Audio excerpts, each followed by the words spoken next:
고린도후서 8장 16절부터 끝절까지 보겠습니다. 고린도후서 8장 16절입니다. 너희를 위하여 같은 간절함을 디도의 마음에도 주시는 하나님께 감사하노니 저가 고난을 받고 더욱 간절함으로 자원하여 너희에게 나아갔고 또 저와 함께 한 형제를 보내었으니 이 사람 복음으로서 모든 교회에서 칭찬을 받는 자요. 이뿐 아니라 저는 동일한 주의 영광과 우리의 원을 나타내기 위하여 여러 교회의 택함을 입어 우리의 맡은 은혜의 일로 우리와 동행하는 자라. 이것을 조심하면 우리가 맡은 이 거액의 연보로 인하여 아무도 우리를 회방하지 못하게 하려 함이니 이는 우리가 주 앞에서만 아니라 사람 앞에서도 선한 일에 조심하려 함이라. 또 저희와 함께 우리의 한 형제를 보내었노니 우리가 여러 가지 일에 그 간절한 것을 여러 번 시험하였거니와 이제 저가 너희를 크게 믿은 거로 더욱 간절하니라. 디도로 말하면 나의 동무여 너희를 위한 나의 동력자요 우리 형제들로 말하면 여러 교회의 사자들이여 그리스도의 영광이니라.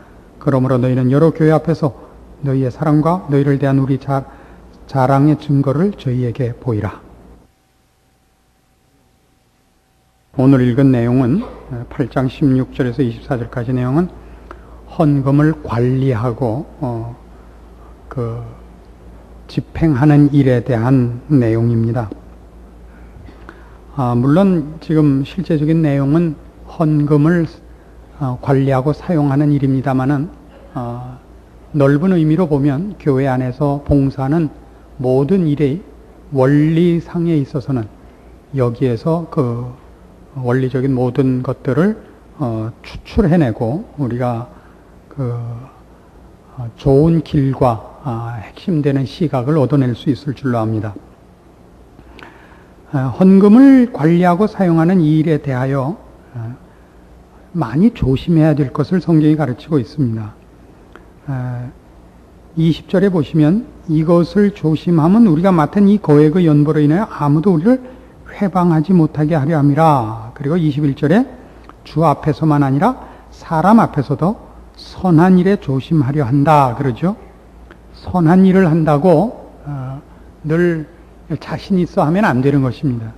목적과 내용이 선해도 방법도 선하고 그래서 결국 선한 일이 결과되도록까지 조심해야 됩니다. 그래서 이 회방받는 일, 연보로 인하여 회방받는 일, 그것은 물론 이 헌금에 관한 것만 아니라 교회 안에서의 모든 봉사가 회방받을 수 있다는 것을 알아야 됩니다. 보통 성도들은 그 어려운 일이 나쁜 조건과 나쁜 목적이 있을 때만 그 범죄가 일어나는 줄 아는데 죄라는 것은 언제나 주를 향하는 자를 거역하기 위하여 일어나는 것입니다. 죄가 죄끼리 뭉쳐서 힘을 쓰는 것이 죄가 더 크게 그 모습을 드러내는 것이 아니고 하나님을 향하여 가려는 발걸음을 붙잡는 데 죄가 훨씬 더 힘을 내고 더 악착스럽게 그 힘을 쓴다는 걸 알고 있어야 됩니다. 그래서 보통 좋은 목적과 숭고한 정신을 가졌을 때 사람들이 조심을 안 하는 버릇이 있습니다. 그래서 이런 선한 일에 회방받지 않는, 시험에 들지 않음으로써 성도들 상호 간에 신앙상의 회방이 되지 않도록 하는 일은 아주 조심스럽게 기억하고 겸손한 마음으로 알아둬야 할 원리들입니다. 시험 받는 일은 크게 이렇게 두 가지가 있습니다. 그 헌금을 관리하는 자들이 신령이 없을 때에 커다란 시험을 받게 되는데 그 시험이 어떤 형태로 나오느냐 하면 헌금을 맡은 관리하는 이들이 신용 없음을 인하여 마땅히 하나님 앞에 헌신해야 되는 마음을 닫게 만든단 말입니다.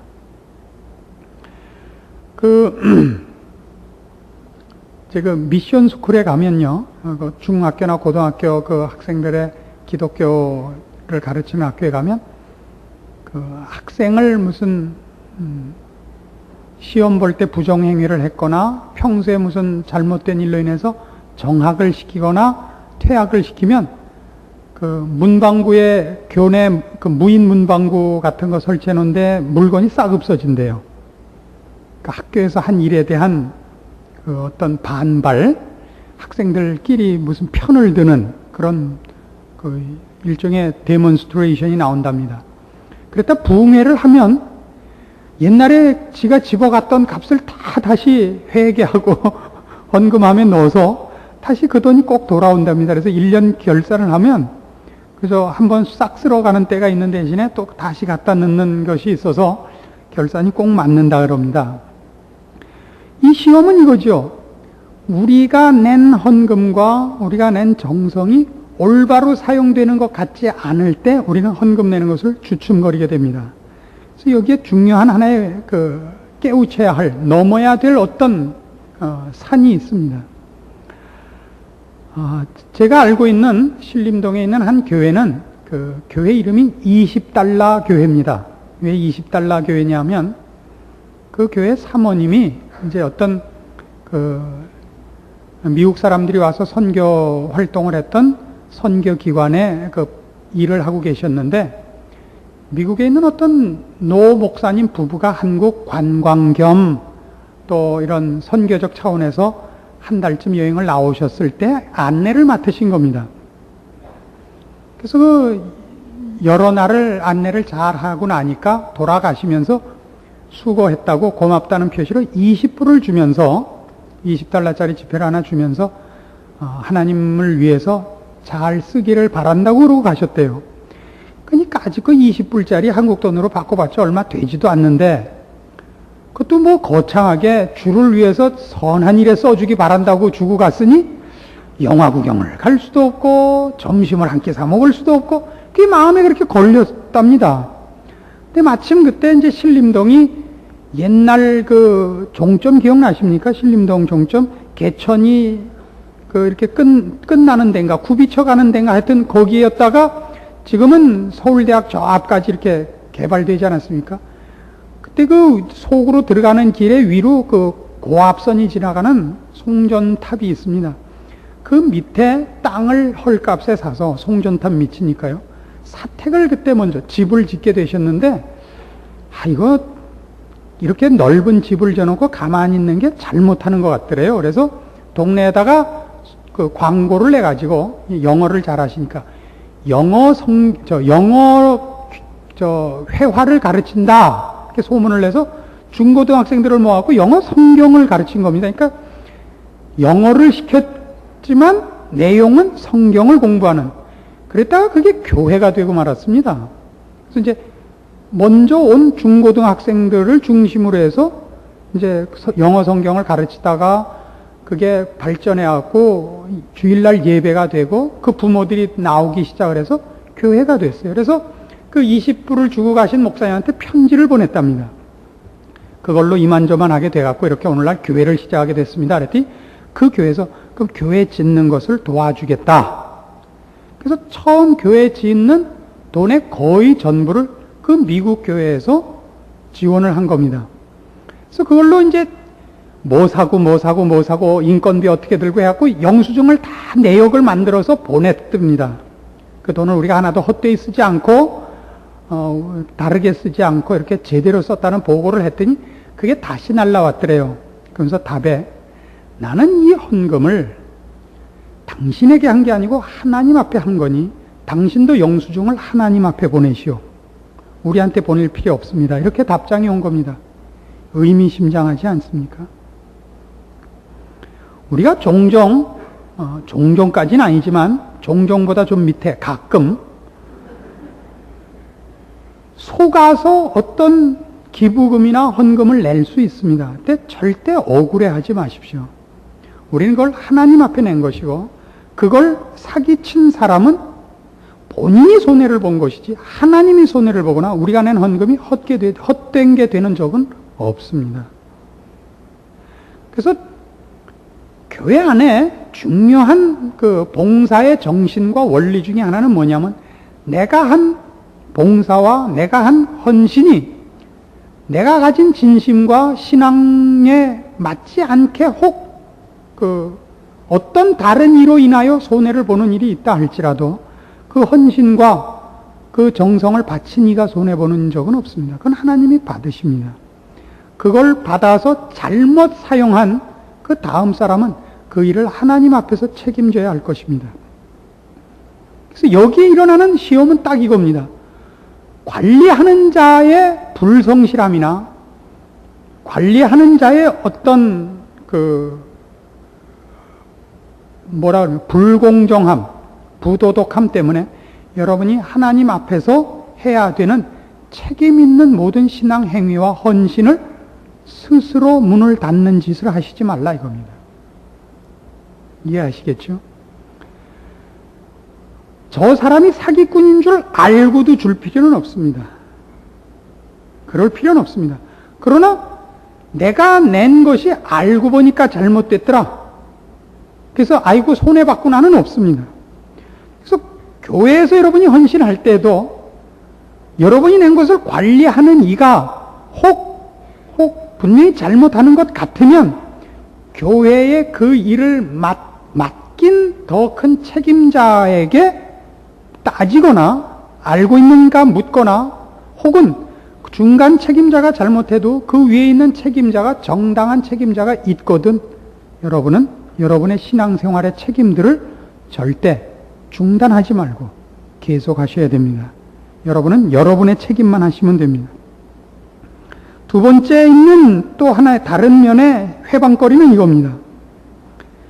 이번엔 관리를 맡은 사람이 자기가 맡은 그 관리가 혼자 감당할 수 있는 것이 한 10밖에 안 되는데 그래서 100을 맡길 수 있습니다. 그러면 시험 받습니다.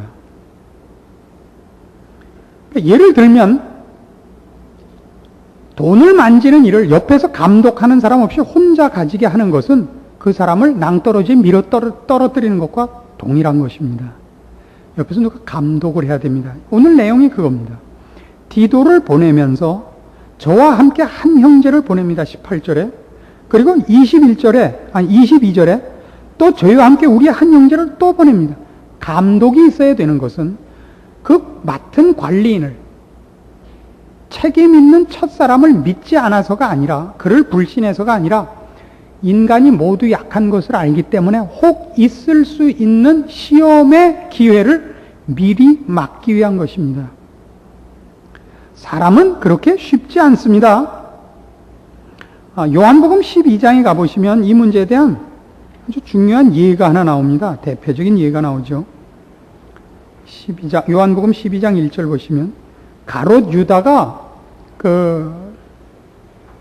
회계를 맡고 있었죠. 제자들 중에. 그러니까 그가 유능한 사람이었던 셈입니다. 그러나 그가 돈을 맡았었기 때문에 어떻게 망해 나갔는가? 여기 어떤 하나의 힌트를 봅니다. 12장 1절 유월절 엿새 전에 예수께서 베다니에 이르시니 이곳은 예수께서 죽은 자 가운데서 살리신 나사로에 있는 곳이라. 거기서 예수를 위하여 잔치할새 마르다는 이를 보고 나사로는 예수와 함께 앉은 자 중에 있더라. 마리아는 지극히 비싼 향유 곧 순전한 나드 한 근을 가져다가 예수의 발에 붓고 자기 머리털로 그의 발을 씻으니 향유 냄새가 집에 가득하더라.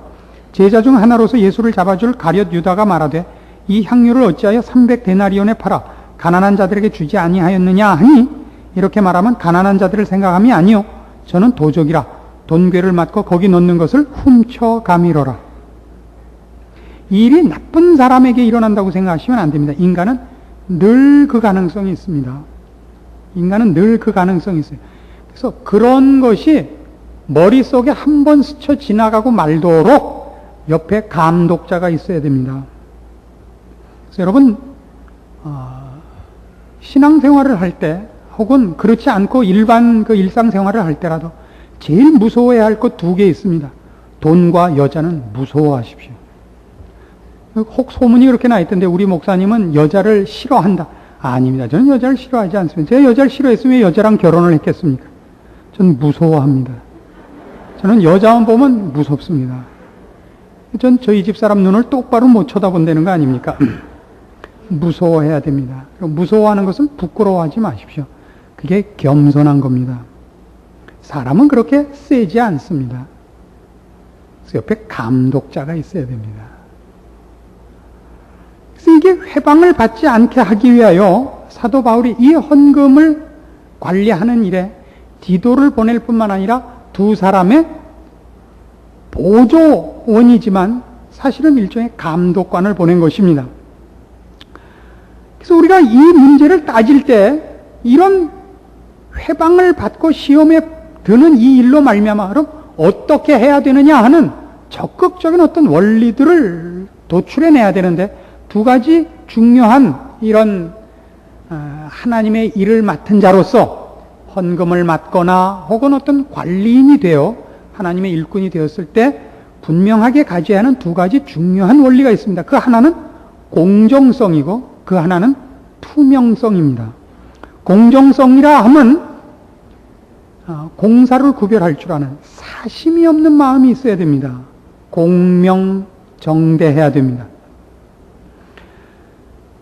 공정해야 된다는 것은 무슨 뜻이냐면 꼭 옳아야 된다는 얘기가 아닙니다.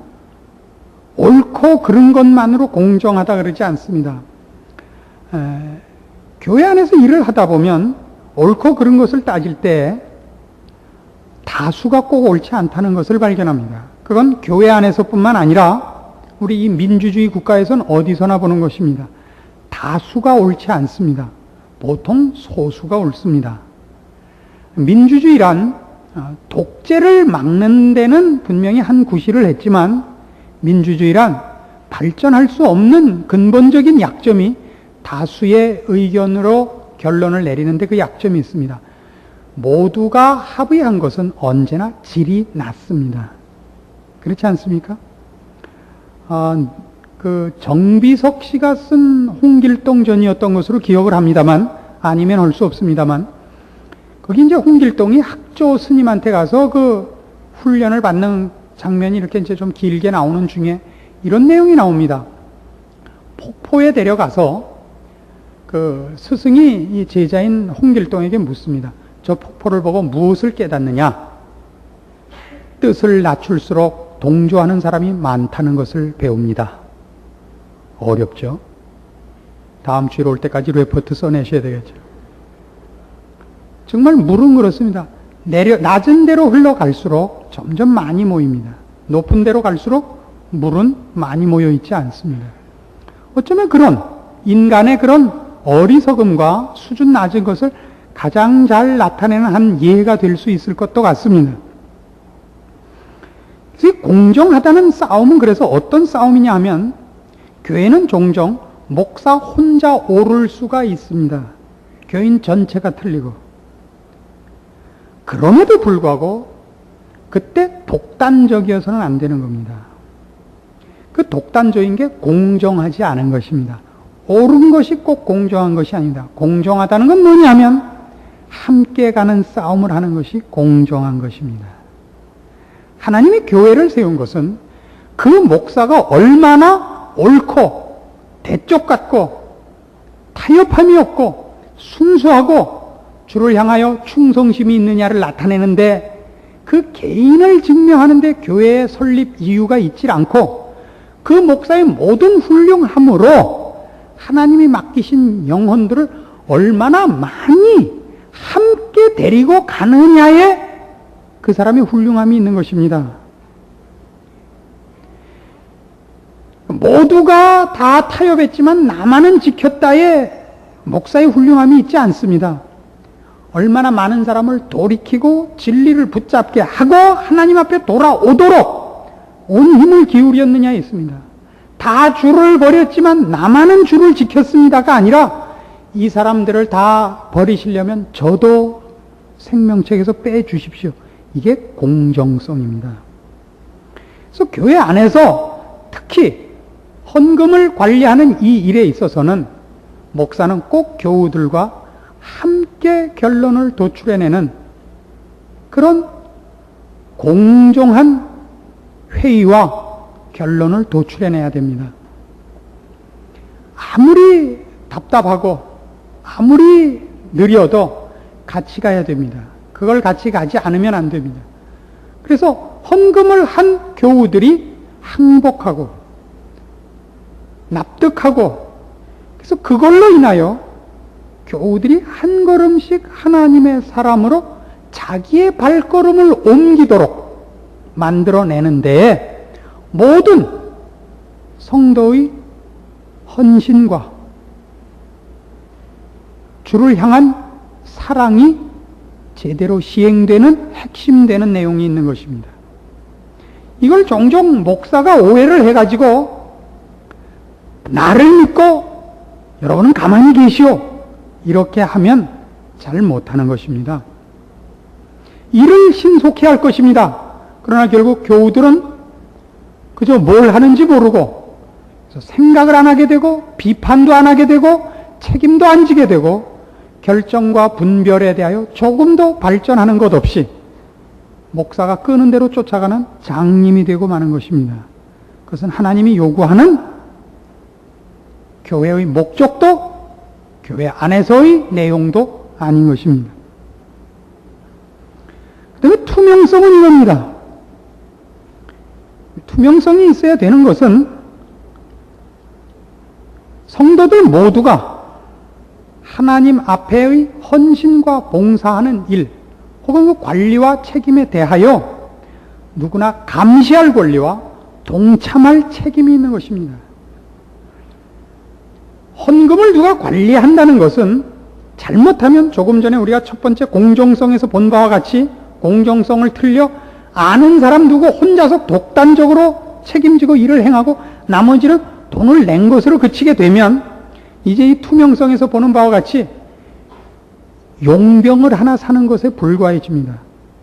성도 여러분은 돈을 낸 것에 그치고 그것으로 이제 전문가가 여러분이 할 일을 대신하는 용병이 되고 맙니다. 이건 오늘날 한국교회가 가장 조심해야 되는 시험인 것입니다. 교회란 하나님께서 피로 값주고 사신 그의 자녀들을 불러 그들을 흠도 없고 점도 없는 영광스러운 하나님의 자녀로 세우기 위하여 세운 기관입니다. 여러분이 커야 됩니다. 우리 교회는 목사님이 훌륭해, 우리 교회는 장로님이 훌륭해, 이건 안 됩니다. 여러분이 여기에 발을 담그고 손을 담그고 고민을 나누고 땀 흘리고 애쓰고 고통을 나누며 기쁨을 함께 하지 않으면 그 교회는 잘못 가고 있는 겁니다. 투명하지 않은 것입니다. 그래서 모든 과정과 모든 결정에 대하여 여러분들이 보고 있어야 됩니다. 그래야 일을 맡은 이들도 시험을 당하지 않을 뿐만 아니라 여러분들도 늘 보았기 때문에 같이 걱정하고 같이 고민하고 혹은 의견을 달리하여 비평하고 필요하다면 싸우고 하는 과정을 가져 여러분이 하나님의 사람으로 생각을 하는 것입니다. 고민을 해서 크는 것입니다. 생각하고 고민하지 않는 성도는 크지 못합니다. 믿는다는 것은 내 일을 남에게 맡기는 것이 아닙니다. 그래서 우리는 이 두 가지를 종합해 볼 때 교회 안에 어떤 일을 맡은 책임 있는 관리인들이 있는 것을 인정하되 그것이 왜 필요한가를 분명히 해둬야 됩니다. 우리 같으면 교회 안에 그 비상시를 위하여 조금은 독단적인 결정을 내릴 수 있는 당회가 있습니다. 여러분들 손으로 선출한 장로님들이 있는 것입니다. 시급한 일을 빨리 처리해야만 하는 일을 위하여 당회가 있습니다. 그때 시급하다는 것은 시간적으로만 시급한 것이 아닙니다. 빨리 결정을 해야 될 뿐만 아니라 어떤 경우는 어떤 문제에 대하여 성도 여러분이 다 납득할 수 없는 사안이 있을 수 있습니다. 그때 장로들이 비상권을 동원해서 빨리 결정을 하고 그 일을 신속히 처리해야 할 때가 있는 것입니다. 그 일들은 교우 여러분이 다 납득하거나 혹은 결정을 해서 위임하지 않은 것일 수도 있습니다. 그럼에도 불구하고 그걸 여러분이 용인하겠다고 장로를 뽑은 이유는 사전에 그 사람과 소속된 교회에서 투명성에 의한 신임을 경험으로 쌓고 있었기 때문에 어떤 비상 권리를 여러분이 위임한 것입니다. 그것 없이 그 권리를 위임받아서는 안 되고 여러분들도 그 권리를 쉽게 인양해서는 안 됩니다. 우리가 왜 장로를 투표해서 뽑습니까? 왜 우리 교회가 안수 집사 중에서만 뽑습니까? 장로를. 여러 시간에 걸쳐서 그 사람을 보는 것입니다. 정말 그 생각이 건전한가? 지혜로운가? 개인적인 편견 없이 교회를 위하여 충성심이 있는가? 그래서 비상한 일에, 내가 책임지거나 분별하지 못할 일에, 시급한 사안에 대하여 그가 내 일까지 대신 책임과 권리를 위임 맡아도 되겠다 하는 사람으로 여러분이 장로를 뽑은 것입니다. 그래서 뒤집어 말하면 이런 비상 권리를 갖고 계시는 책임 있는 이들은 본인이 스스로 다른 존재이기 때문에 그런 권리를 가진 것이 아니라는 것을 동시에 알아야 됩니다. 그리고 그런 결정을 할 때 그 결정을 신중히 해야 되고, 만일의 경우에 책임질 각오와 그런 비상한 일을 위하여 그렇지 않은 모든 경우에 늘 투명한 자세로 일을 해야 됩니다. 그 투명함은 내가 어떻게 사심이 없고 하는 모든 일을 명백하게, 결백하게 보이느냐에 있는 것이 아니라 사람들이 늘 와서 나를 점검하고 들여다볼 수 있도록 문을 열어놓고 일을 하는 것입니다. 문을 열어놓고 있다는 것은 누가 와서 묻든지 다 설명해 주는 걸 말합니다. 누구의 의견이든지 다 듣는 걸 말합니다. 이 목사나 장로가 되면 남의 얘기를 듣지 않아요. 그래서 눈은 작고 귀는 커져야 되는 겁니다. 절 딱 보세요. 딱 맞게 생겼죠. 쓸데없는 거 보지 마시고 조그만 얘기라도 귀담아 듣는 그런 사람이 돼야 되는 것입니다. 여기에 바로 오늘 여기서 얘기한 헌금을 관리하는 일에 대한 사도 바울의 지적과 권면의 깊은 내용들이 있는 것입니다. 이것은 우리에게 많은 것을 생각하게 합니다. 그렇지 않습니까? 우리가 하는 모든 일들은, 우리가 맡은 그 일들을 하는 동안 내가 그 일을 관리하도록 어떤 직분을 맡았을 때에 그것이 책임을 맡았다는 것이 책임 있는 신분이면서도 모든 성도들이 들어와서 묻고 아무 때나 와서 장부를 들치고 아무 때나 나에게 시비를 걸 수 있는 문을 열어놓고 그 마음 자세를 갖고 일하는 것을 말합니다. 이것이 단절되면, 이 문이 닫히고 자물쇠가 채워지면 그 교회는 그 순간 힘을 잃습니다. 왜요? 결국 양쪽 간에 영양 공급이 중단이 되고 몇몇 사람에 의한 교회가 되며 나머지들은 방관자가 되고 맙니다. 잘하는 동안은 신날지도 모르지만 잘못하면 금방 어차피 우리가 아니었는데 하는 괴리감을 낳습니다. 그리고 잘해봤자 우리가 나가 싸운 싸움이 아니라 돈 주고 사온 사람이 싸운 용병의 싸움의 승리에 불과합니다. 연고전을 보는 것 같습니다. 우리 학교가 이겼지만 내 친구가 나가서 한 것이 아닙니다. 돈 주고 사온 프로들끼리의 시합입니다. 교회는 그렇게 되어서는 안 됩니다. 그래서 직분을 맡으신 모든 분이나 직분을 맡지 않은 모든 분들이 다 동일하게 교회 안의 봉사와 교회를 유지하며 그 내용을 채우며 본인 스스로가 교회의 설립의 목적으로서의 책임과 권리를 한시도 잊지 않는 것, 이것이 책임 있는 성도의 생활이고 직분 맡은 이들의 자세고 그 교회가 잘 되는 유일한 길입니다. 각자의 책임과 권리를 놓치지 마십시오. 이번 주일 3부 예배 마치고 제2직회 모입니다.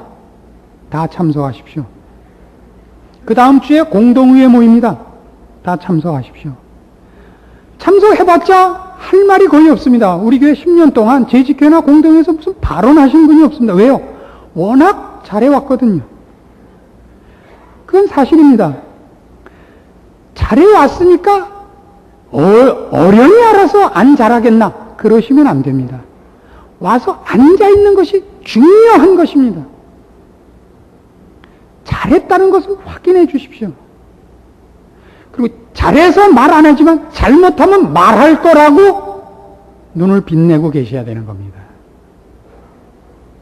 그래서 잘하니까 나 참석 안 한다. 난 교회엔 깊이 안 들어가. 이건 다 못난 얘기요. 비겁한 얘기입니다. 교회는 다 관여하시고 직접 참여하시고 직분을 맡으시고 직분을 맡는 똑같은 자세로 간섭하십시오. 재직회와 공동회에 참석하시고 물으시고 설명을 해달라 그러십시오. 따지라는 게 아니라 시비를 걸라는 것이 아닙니다. 이 부분을 어떻게 된 것인지 더 설명해 주십시오. 여러분의 권리고 책임입니다. 그것이 서로가 서로에게 시험을 예방하는 우리의 고유의 책임인 것을 아시고 교회를 미리미리 건강하게 유지하는 예방이요 책임 있는 성도들의 자세인 것 기억해 주시기 바랍니다. 기도하십시다. 하나님 아버지 은혜를 감사합니다. 하나님께서 여기 교회를 세우시고 이제까지 복된 길로 인도하셨습니다. 하나님께서 기적으로 함께 하신 것을 인하여 우리가 가만히 있어도 된다는 생각 갖지 말게 하시고 은혜가 헛되지 않도록 충성을 다하되 목숨을 건 열심이 있는 저희들 되게 하옵소서. 주께서 친히 말씀하시기를 열심을 품고 주를 섬기라 하셨으며 목숨을 다하고 성품을 다하고 뜻을 다하여 주 하나님을 사랑하라 하셨으니 누구에게 맡겨놓고 등 돌리는 미련하고 자기 꾀에 빠지는 실패가 없도록 주의 말씀으로 권면받은 모든 심령으로 분발케 하시옵소서. 예수님의 이름으로 기도합니다. 아멘.